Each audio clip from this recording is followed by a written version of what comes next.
Hello viewers, আসসালামু আলাইকুম, back to my channel. সবাইকে স্বাগতম জানিয়ে শুরু করছি আরও একটি রেসিপি। অসম্ভব মজাদার একটি রেসিপি, কোয়েল পাখি রান্না করলাম। আপনারা সাথে থাকেন, মূল প্রসঙ্গে চলে যাই।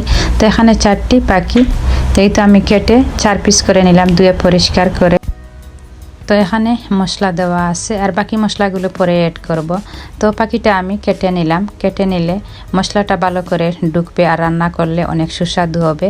তো আপনারা চাইলে আস্তেও রান্না করতে পারেন। তো আমি আমার মতো করে রান্না করব, আপনারা সাথে থাকেন। তো চলুন এবার আমরা রান্না করতে যাই। তো রান্না করতে আমি প্রথমে একটি হাঁড়ি বসিয়ে নিলাম, আর পরিমাণ মতো তেল দিয়ে দিলাম। তেলটা গরম হওয়ার সাথে সাথে এলাচ, দারুচিনি আর কিছু আস্ত জিরা দিয়ে দিলাম।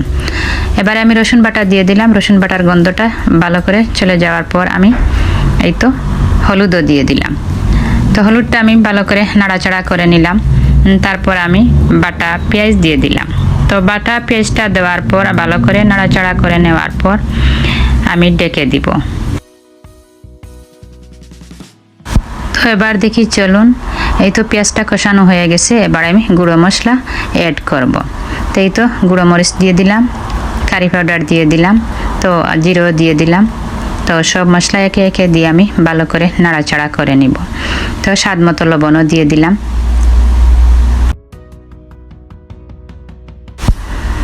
তো এবারে আমি সামান্য পানিও দিয়ে দিব। তো পানি দিলে মশলাটা পুড়ে যাবে না, কালারটা অনেক সুন্দর থাকবে।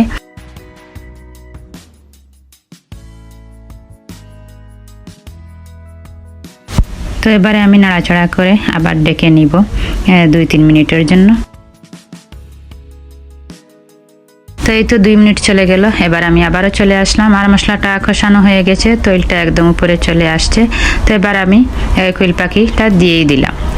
তো এবারে আমি ভালো করে নাড়াচাড়া করে দিব, মশলাটা যেন মাংসর গায়ে গায়ে লেগে যায়। তো আমি পানি আর দিব না, মাংস থেকে পানি বের হবে। তো ভালো করে নাড়াচাড়া করে দিয়ে আবার আমি ডেকে নিব। এই তো আবার আমি 3 মিনিট পর চলে আসলাম। এবার আমি আদা বাটা, কয়েকটা মরিচ আর টমেটো অ্যাড করে নিলাম। তো ভালো করে নাড়াচাড়া করে দিব। তো মাংসটা কষানোর পর আমি আদা বাটাটা দিয়ে দিলাম, আর কাঁচামরিচ দিছি, অনেক টেস্ট হবে। টমেটো আর কাঁচামরিচ দিতেই হয়, তো আমার কাছে অনেক ভালো লাগে, তাই আমি দিয়েই দিই। তো আমি আমার মতো করে রান্না করে নিলাম। আর আমার রান্নাটা কেমন হলো অবশ্যই আপনারা কমেন্ট করে আমাকে জানিয়ে দিবেন। আমি এবার ডেকে নিব। তো এবার চলে আসলাম, দেখি মাংসের অবস্থা কি। এই তো ভালো করে কষানো হয়ে গেছে, আবার আমি ডেকে নিব। তো চলুন এবারে দেখি রান্নাটা কেমন হলো। অসম্ভব মজাদার একটি কোয়েল পাখি রান্না করলাম।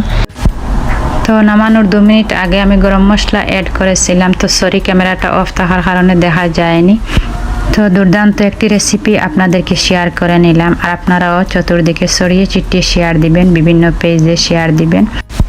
তো আপনারা সুন্দর সুন্দর কমেন্টে অনেক আনন্দ লাগে, আর আপনারা সবসময় পাশে আছেন। ইনশাআল্লাহ সবসময় পাশে থাকবেন, আর আপনারা পাশে থাকলে অনেক দূর এগিয়ে যেতে পারবো।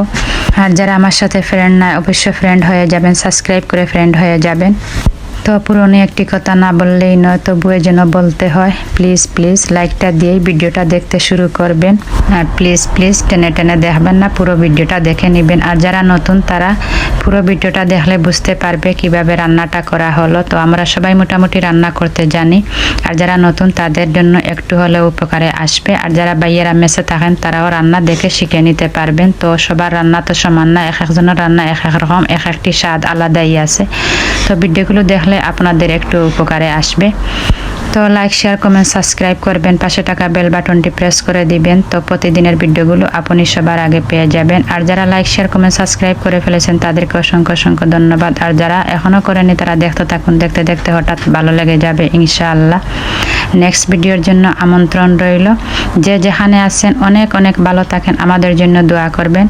তো এখানে বিদায় নিব। আল্লাহ হাফেজ।